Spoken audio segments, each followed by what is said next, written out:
जय झूलेलाल दोस्तों।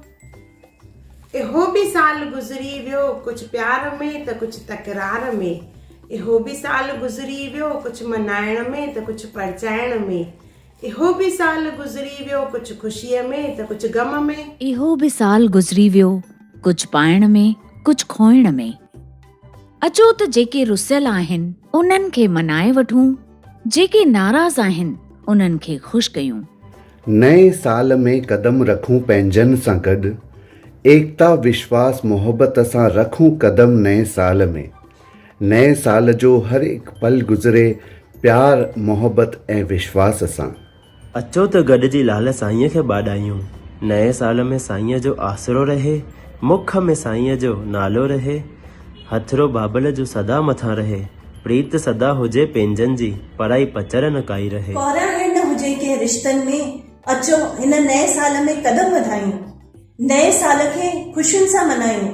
नए साल में बहिराणा कढूं ऐं झुमरियूं पायूं। मुंहिंजा लाल साईं अंदर में तुंहिंजो नालो रहे, लाल साईं। अचो त इन साल खे अलविदा कयूं ऐं नए साल जो स्वागत कयूं। ईंदड़ साल में तव्हांजे घर हुजे खुशहाली, थी वञो दौलत सां माला माल ऐं ख़ुशियूं हुजनि बेशुमार।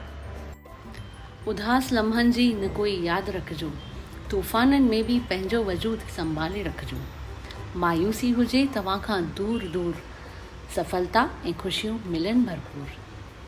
पूरियूं थियनि तव्हां जूं सभु मंशाऊं, गुज़िरियल साल जे कुझु चटपटियुनि यादगिरियुनि सां गॾु हिकु नए सपने, नए अहसास ऐं हिकु नई ताज़गी ऐं नए जोश सां अचो त पंहिंजे लाल साईंअ में पूरन विश्वास रखी नए साल में कदम पायूं।